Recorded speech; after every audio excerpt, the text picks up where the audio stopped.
Selayang pandang, darah tarikan, menambah semangat kota tertua. Walau hati deg-degan, presentasi harus dilaksanakan. Menjadi guru adalah pilihan, dan juga menjadi guru inovatif adalah usaha dan kerja keras. Kenapa saya katakan demikian? Tadi malam saya sudah mempersiapkan presentasi saya selama 10 menit.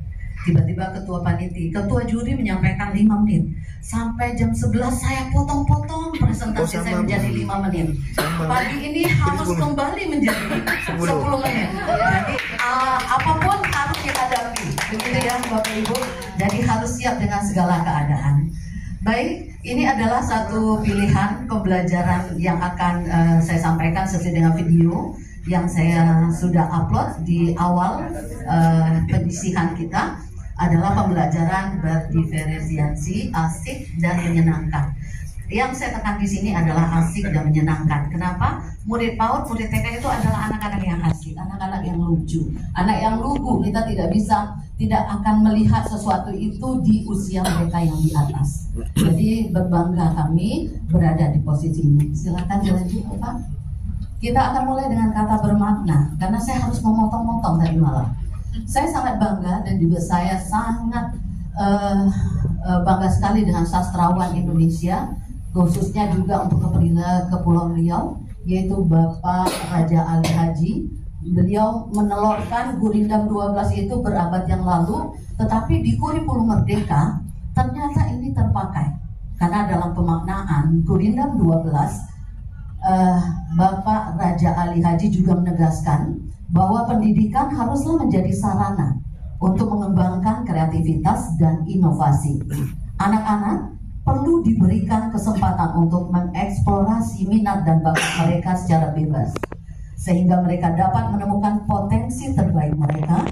Itu mencerminkan pandangan bahwa setiap individu memiliki keunikan dan potensi yang perlu dihargai dan dikembangkan. Setuju Bapak Ibu? Setuju. Terima kasih. Kita lanjut. Dari kata bermakna kita lihat realisasi hari ini. Benar nggak yang saya tulis? Berapa banyak saat ini? Lanjut Pak. Berapa banyak guru-guru saat ini yang masih membandingkan antara satu anak dengan anak yang lain tanpa memahami sesungguhnya prestasi belajar anak itu harus kita lihat secara utuh dan menyeluruh. Dan juga seorang guru juga harus mengenal murid itu secara individual untuk bisa menerapkan apa strategi pembelajaran, apa yang mendesain pembelajaran, agar kita bisa mengakomodasi dari semua perbedaan murid, terbuka untuk semua dan memfasilitasi kebutuhan setiap individu, karena setiap anak itu berbeda dan unik. Kebutuhan murid dari satu kelas itu beragam, tapi kita hanya satu di dalam kelas itu. Mereka punya kesiapan yang berbeda, minat yang berbeda, cara belajar yang berbeda, karakteristik yang berbeda. Kita hanya satu loh. Jadi kita harus bisa mendesain sehingga mengakomodasi semua pemberdayaan itu menjadi satu. Mereka bisa mengembangkan diri mereka, hasil pembelajaran mereka meningkat dengan desain pembelajaran yang kita buat. Dan apa yang akan kita lakukan pertama kali dalam pembelajaran berdiferensiasi, kita akan lihat di halaman selanjutnya. Yang pertama kita lakukan adalah diagnostik awal. Lanjut Pak di halamannya Pak. Nah itu langkah-langkah secara umum Bapak Ibu. Pada awalnya kita melakukan asesmen murid ataupun diagnostik awal. Apa gunanya diagnostiknya? Apa gunanya asesmen? Itu kita melakukan pemetaan. Pemetaan apa? Pemetaan dari anak yang berbeda tadi. Kita buat data yang jelas. Anak ini uniknya di sini, anak ini gaya belajarnya di sini, anak ini kesiapan belajar di sini. Boleh kita buat dalam bentuk tabel ataupun grafik. Apa gunanya dan kapan dilakukan? Itu adalah di awal pertama kita melakukan ataupun masuk di semester awal.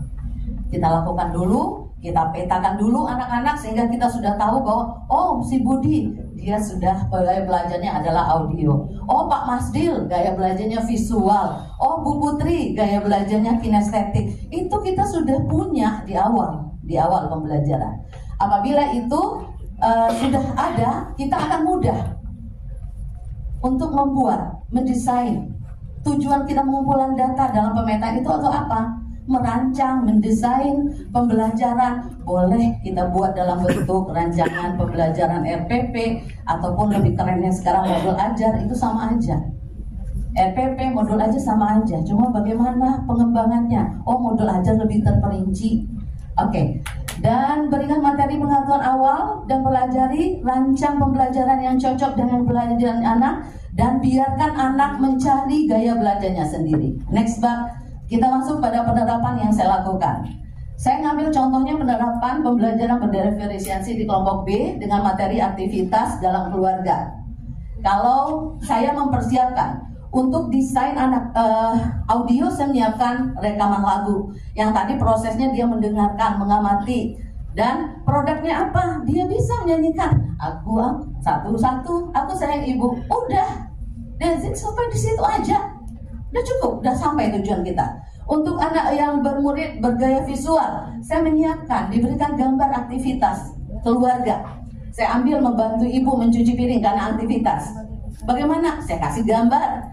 Nanti dia mengamati apa saja yang mau dicuci, piring, gelas, sendok. Produknya apa? Dia bisa menggambar piring, bisa menggambar gelas, bisa nanti menggambar sendok. Udah selesai, sampai itu tujuan kita. Yang terakhir, untuk anak yang bergaya kinestetik, udah saya kasih aja YouTube. Mereka melihat gimana sih cara cuci piring, dilihat di YouTube karena mereka memang harus bergerak. Prosesnya apa? Mereka mengamati, sudah mengamati, udah produknya apa? Mereka cuci piring, selesai.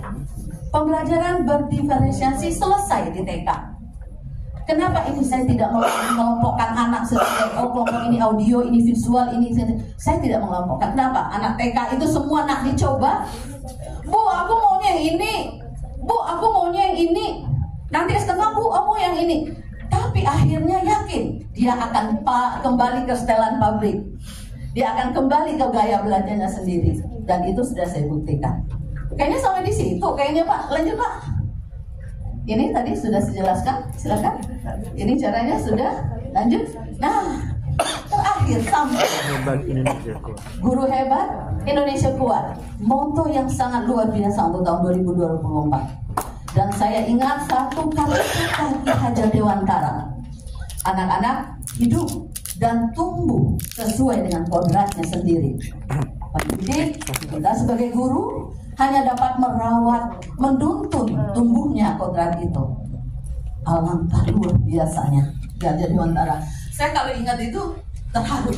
Itu saja, saya tutup dengan mengucapkan terima kasih. Assalamualaikum warahmatullahi wabarakatuh. Waalaikumsalam warahmatullahi wabarakatuh.